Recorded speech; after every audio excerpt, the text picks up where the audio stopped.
everyone. Today I am interviewing the notorious Bart K, famously known for his inventive language and no-nonsense approach to how we interpret the science. And today we are going to talk about the science behind the placebo effect and the physical pain, and also his guest appearance in the Wired for Healing Gut-Brain community. So welcome to the show. Thank you. Pleasure to be here. Thank you for inviting me. You're more than welcome. So let's talk about the placebo effect. Can you explain what it is and how it's used and viewed upon in scientific circles? Yes, the placebo effect is one of those really fascinating things that we have known about in the scientific community for a very long time, but that unfortunately nobody seems to be able to adequately mechanistically explain. What underpins this phenomenon? Why does this occur? How does this occur? For those that don't know, the placebo effect is if I give you a pill and tell you that this pill is a miracle cure for purple hair, for example, you might take that pill and believe that it's a cure for whatever it is I told you it was a cure for. It's obviously not going to work on purple hair, but for some physiological variable. Maybe I told you it's a cure for feeling sick. It's a seasickness cure, shall we say, or a road sickness cure. And I give you this pill and it actually contains nothing that can possibly have any effect on road sickness at all. But because you believe that I've given you a pill that will solve your road sickness issue, your road sickness symptomology does indeed measurably abate. It is thought of, the placebo effect, it is thought of as a form of operant conditioning, actually, which, if you don't know that story, is there was a bloke called Pavlov who was training his dogs. And what he did was every time immediately before he fed his dogs, he would ring a bell, ding, ding, ding, ding, ding, and then feed the dogs. He did that for X amount of time. And then after a while, what he would do is randomly, he would go ding, ding, ding and ring the bells without any intent of feeding the dogs at all.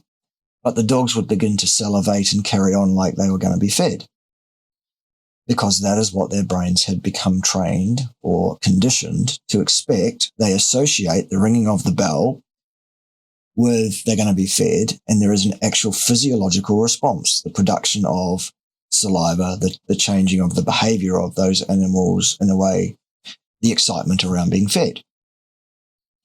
So that's what the placebo effect is. That's what it's thought to be. That's how it's thought to work conceptually, but the mechanism, who knows? The brain is a fantastic, vastly complicated organ capable of quite stunning tricks, if you like. The brain has absolutely the capacity to bring physiological responses into being by merely expecting that such a thing is so and making it so. For example, I give you a sugar pill that will have no effect on your road sickness and you start feeling better about traveling in the car because I told you that the sugar pill I gave you was a road sickness cure. Your brain believed it. Your brain brought that into being and had an effect on your actual physiological responses, such as to reduce that symptomology. So from that point on, once it was discovered in science, what we started to do is to compare treatments to a placebo.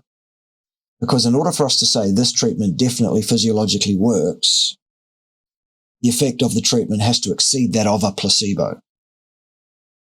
So that's kind of the history behind all of that. It's fascinating. It's something that scientists need to be aware of and put into their research designs, but there is no one that can really explain this, the mechanism of it. How does that work? We don't know. Okay, so we could actually say that the placebo effect is the mind's ability to either heal or destroy itself or its body, which is kind of trippy to think about, given that what we've been brought up to believe, and that we always have to have a pill for something to change rather than doing it with our mind. Absolutely. Yeah, you're quite right. I mean, and the nocebo effect is, along the same lines. I don't know if you want to talk about that one as well, but. Yeah. So, I mean, the nocebo effect is pretty much just the opposite of the placebo effect, but that can be very detrimental if you're buying into it. So if you have any specific examples you want to share about that, where it can be kind of good to know about beforehand so that you don't fall into that trap and maybe change the way you think about things. Yeah, so the nocebo, however you want to pronounce it, that effect is the opposite of the placebo. What it is that if your brain is conditioned to believe that you are going to deteriorate for some reason, or that something I'm going to do is going to have a bad effect on you, you could bring that into being, and that could become an actual physiological response, an actual thing. So, for example, if you associate certain social situations with a sense of dread and anxiety and discomfort and bad feelings around those things, fight or flight response, then before you even get into that social situation, irrespective of how that particular social situation is going to pan out, you can absolutely convince yourself to be anxious, on edge, in fight or flight mode, pulsing cortisol through your body, actual physiological responses to a situation that does not yet actually exist. You're not in that situation yet. You are yet to enter that room, and yet your body is on full alert because you have convinced yourself that it needs to be, for example.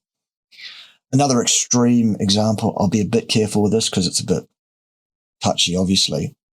In early December last year, I lost an old friend to cancer who, knowing what I know about him, I hadn't spoken to him actually at all. We'd been estranged for about 15, 20 years or so.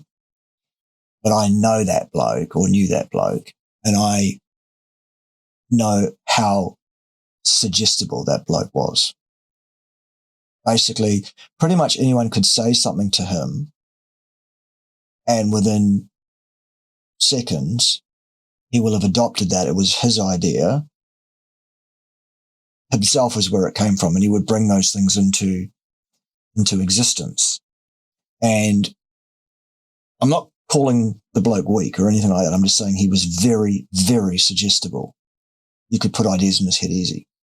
Now, I'm suspecting at some point the medical professionals said to him, "This is an aggressive cancer. It's getting away on us. There's nothing we can do about it. Get yourself ready. You're going to die." And he did. Now, I'm not saying for a second that he brought his own death upon himself. That's not what I'm saying. But I'm saying, was his mental state different? Were he less suggestible? Were he more belligerent? There are ways that he could have fought more. Perhaps. I don't know. I haven't seen him for 15 years, but that's just an example of the sort of thing I mean. Yeah. Where do you think the limit is for what we are actually capable of doing with our minds? Is there a limit? Like, how far can we take it? I don't know. I can't say there is a limit.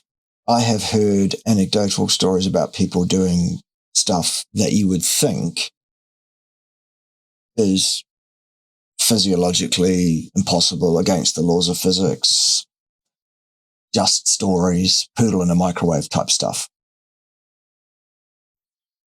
All I can comment on with that is how far I think a person can go with their mind and what a person can achieve by moderating their mindset, their thought processes in a planned, deliberate way.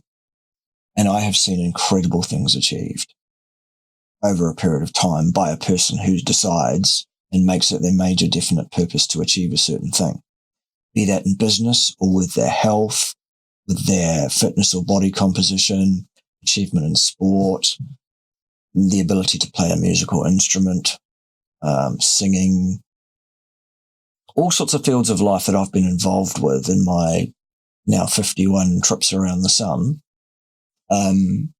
People can do amazing things. People are incredible. Do you have any stories, especially when it comes to health, that you can share with us? Well, I believe that my adherence mostly to a carnivorous diet and my religious consumption of the stem cell support nutrition that I believe in very fully and support very fully. I believe those things have been very helpful, extremely helpful in my physical health, in my mental health a bit as that relates to inflammation, etc. However, there is a certain hard wiring in my brain, a certain presentation, which is generally referred to as a particular form of autism on that particular spectrum. There is a definite concerted effort that I have to put in to moderate my lizard brain immediate, how I want to react to the universe and to others in it and to people that I interact with on a daily basis, etc. If I just allowed myself to behave according to my first instinct without filtering it, without making a concerted, planned and definitive effort to be more human, then I think my relationships with others around me would be vastly worse than they are, frankly. My natural, what I often do on my YouTube channel when I'm presenting is I let some of that stuff out as a play acting caricature on myself sort of thing for clicks, for, what's he going to say this time, so that people want to watch my videos and stuff. It works really well. People enjoy it. They get what I'm doing. But I can actually turn off the camera, stop recording and flip a switch with planning and malice aforethought and become the person that I want to be, should I choose to, depending on what others are doing around me. It's reactive, That's not the mind Jedi tricks that we're talking about. These are not the droids you are looking for. Yeah. So Yellow Ted is our king and savior. When it comes to actually healing different health conditions, did you have anything specific in that area? Because that's a lot of what we are trying to achieve in the community. And maybe if you have something that you like to share that people can ask you about when you come on as a guest speaker. Absolutely, sure. I think that it's very clear that there are very strong inferences that we could suggest, look, a person absolutely can have an effect on how their body physiologically presents in terms of something like their cortisol level, their inflammation status, all of those things. I think a person absolutely can have effect on those very real physiological things by managing their mindset. I really do think that's possible. And I think that if people join this community, which they should absolutely, and they should use Bart K as the code to get a 10% discount for so doing, then what you will learn from these fine folks are some practical, utilitarian, meaningful steps that you can take to get a hold of your mind and learn how to use your mind to your benefit rather than being a passenger. Does that cover it? Not really. I'm trying to ask you about a specific event, a specific person that has done something. Okay. Do you have a story to share? Well, the story I gave you was I have managed my presentation, my level of stress, my cortisol, my inflammation, partly through diet and supplementation, but also very, very clearly in my mind through thinking about my mindset, my thought processes and managing those. Does that cover it? Well, what I'm talking about is more of a physical illness, someone who's been diagnosed with something. Right. That has managed to actually just turn that around with the power of their mind. Well, it's hard to say because, I mean, obviously when I'm talking to clients, I have them do all three things. I have them consume the right diet, I have them take the right supplements, and I have them think about their thought processes.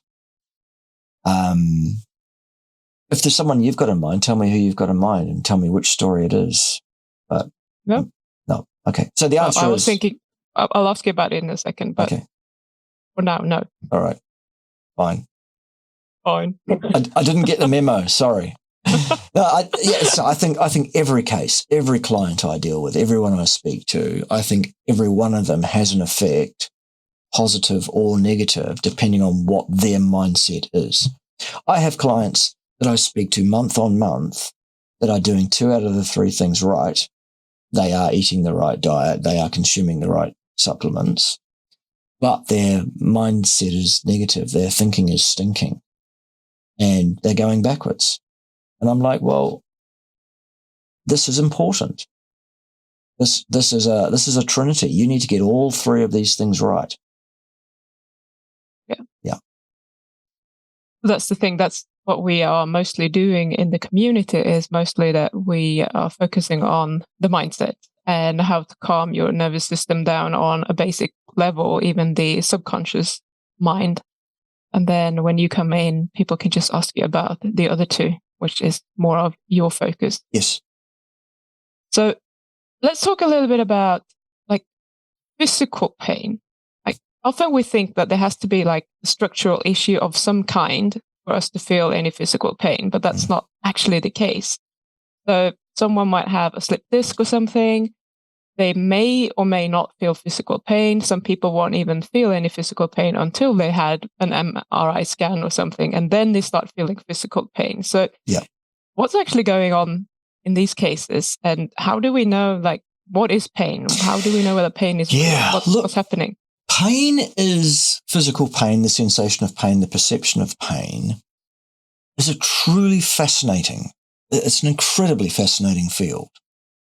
I'll tell you a few stories before I get into any kind of technical explanation of what's going on as far as we understand it.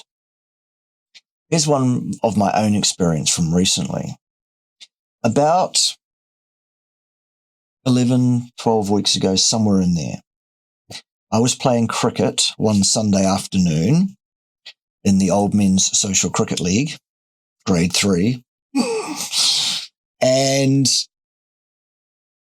perfectly normal situation, nothing out of the ordinary. I'm standing there batting, ready to hit the ball. The bowler comes in, bowls me the ball.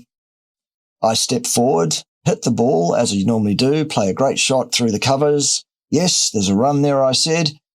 Pushed off with my left leg to start running the 22 yards to the other end of the pitch, which is how you make a run. And the second I pushed down with the ball of my left foot, I felt a sensation. It was not pain. It was a sensation of impact. It was like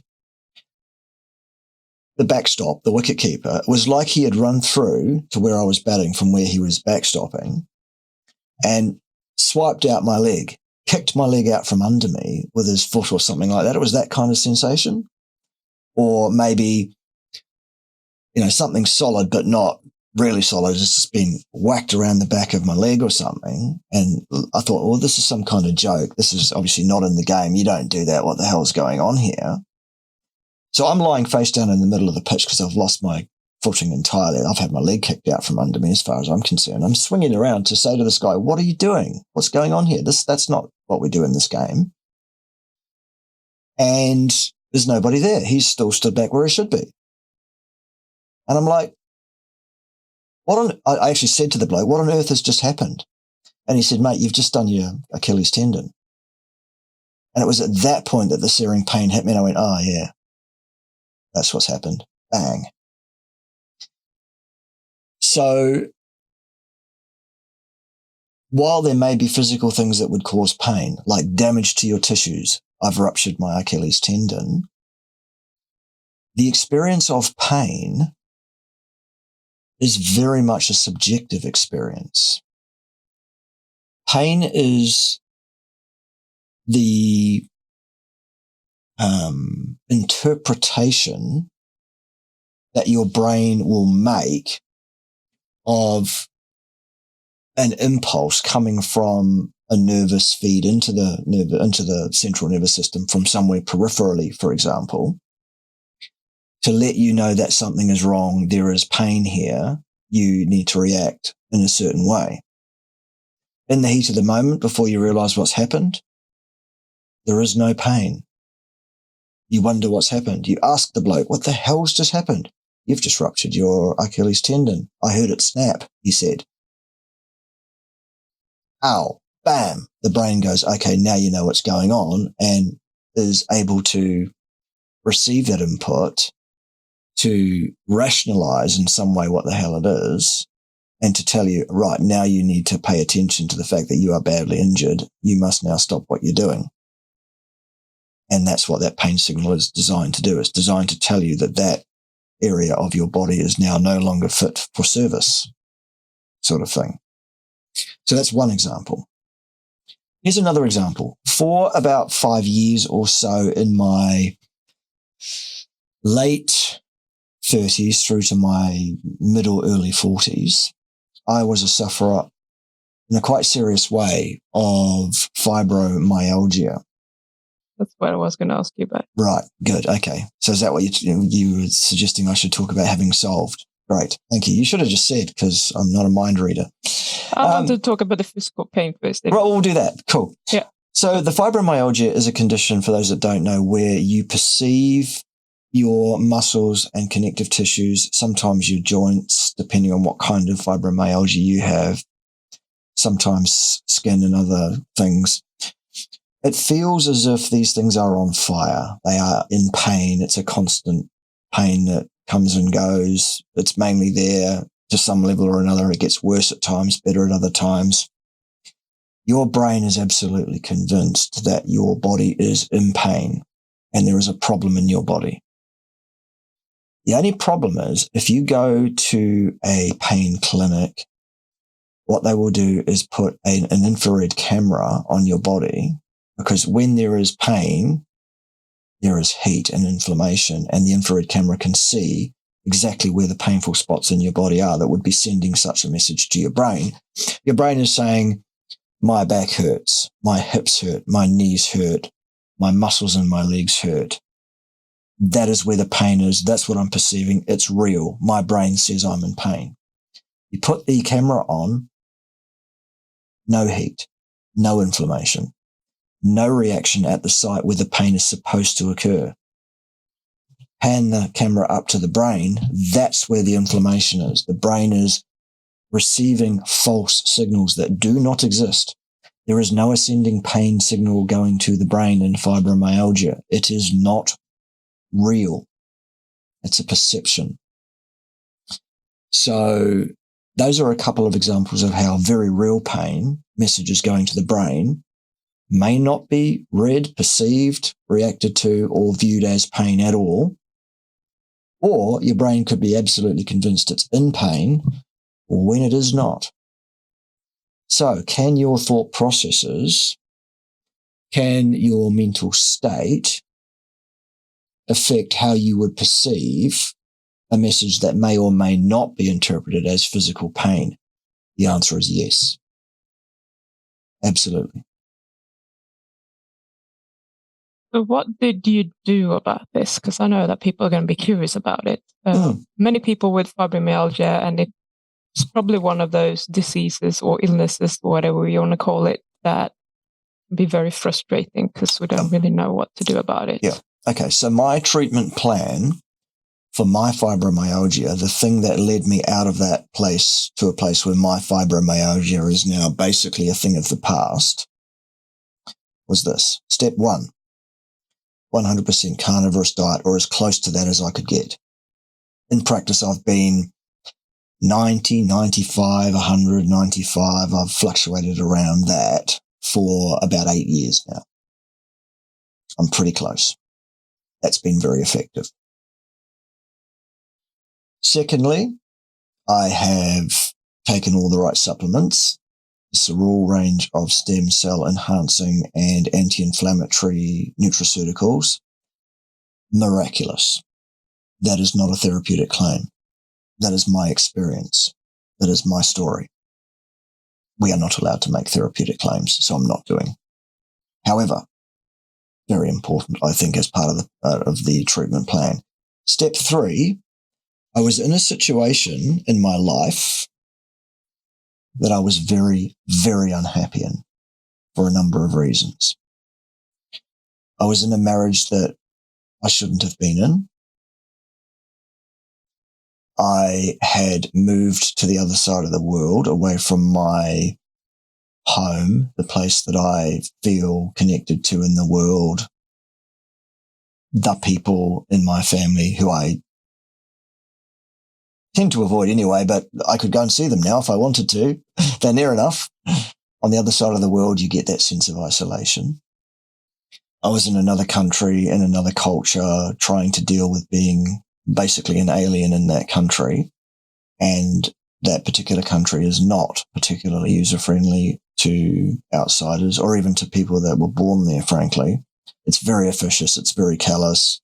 Not the sort of place I would want to live the rest of my life. And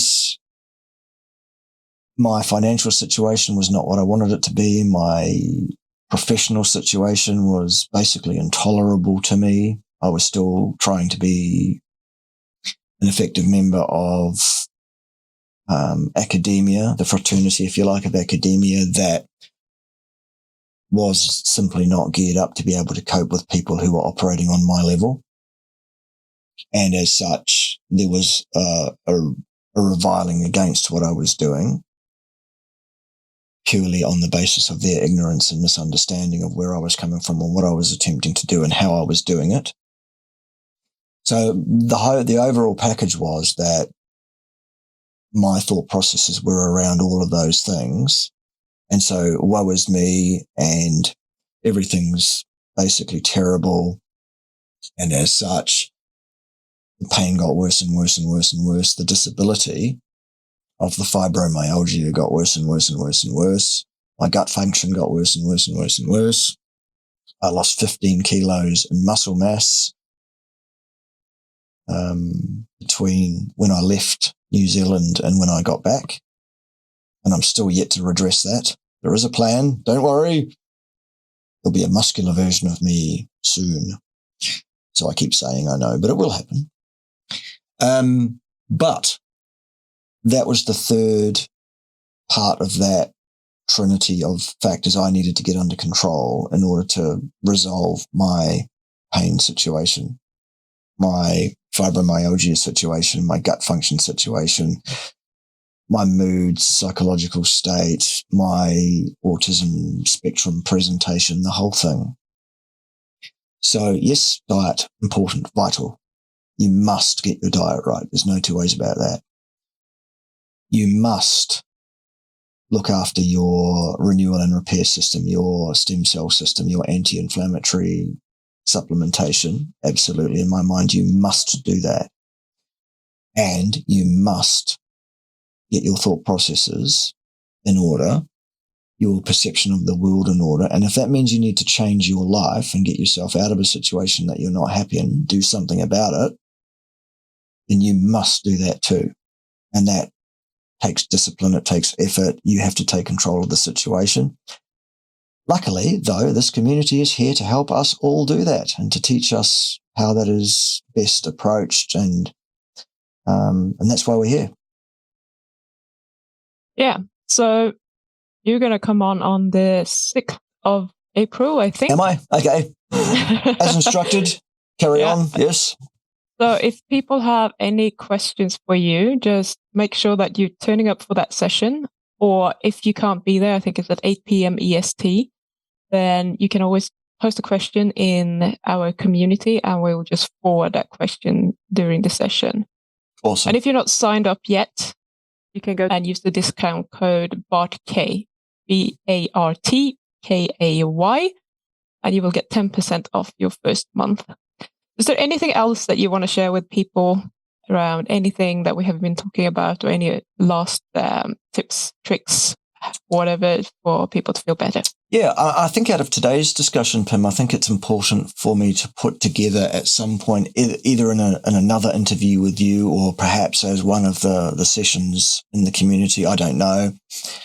But I think we should do a video on the actual mechanics of how pain messages are generated, transmitted, what the integrative systems are, how neurons interact with each other, neurotransmitters, the neural network, all of that, how it actually works, how it is that you possibly could have pain signals that don't mean pain to your brain and have pain in your brain that doesn't have signals telling you that you should. I think that'd be great to do. Further to that, I think people absolutely need to join this community. My goodness, the price, the cheapness of getting involved in such an important community to help people with that third most important, the third of the three most important things to do to get your life under control and within your sphere of influence once more. I think it's crazy that it's as cheap as it is. I'm glad that it is because it makes it accessible to everybody. And I think as such, we need to thank the guys that have put this together by supporting it. You need to join. And you can have an extra 10% off if you just use the code BARTKAY. Yeah. Can't say fairer than that. Absolutely. I mean, that was part of what we wanted to do. We wanted to make it affordable to pretty much anyone. Most healing communities, they have 1 or 2 classes per week, maybe. Some of them have 2 per month, charge up towards $400 per month for that. And we're just $75 minus 10% this month. So it's a no-brainer. And I'm going to tell you that we just had March was free and we had lots of people taking part and we had a survey out and we were asking people what results they've seen in just 3 weeks. And it's remarkable. People sleep better, they lose weight without changing anything, they have less pain, the outlook on life is much better. There's so many things that happens very quickly. But when you're trying to heal something like, say you have fibromyalgia, that's not going to be happening in 2 weeks, but you might start seeing some progress in a couple of weeks only. So it's really encouraging to see what people have actually managed to achieve in just a few weeks. So it's cool. Awesome. I'm looking forward to participating in a peripheral way and helping out with 1 or 2 sessions here and there. I'm really hoping that my community gets behind this. Seriously, boys and girls. Okay, get behind this. This is the value in this is vastly above what you're being asked to pay for it. Don't take the piss. Get involved, and we'll see you there. Yeah, thank you so much for being here.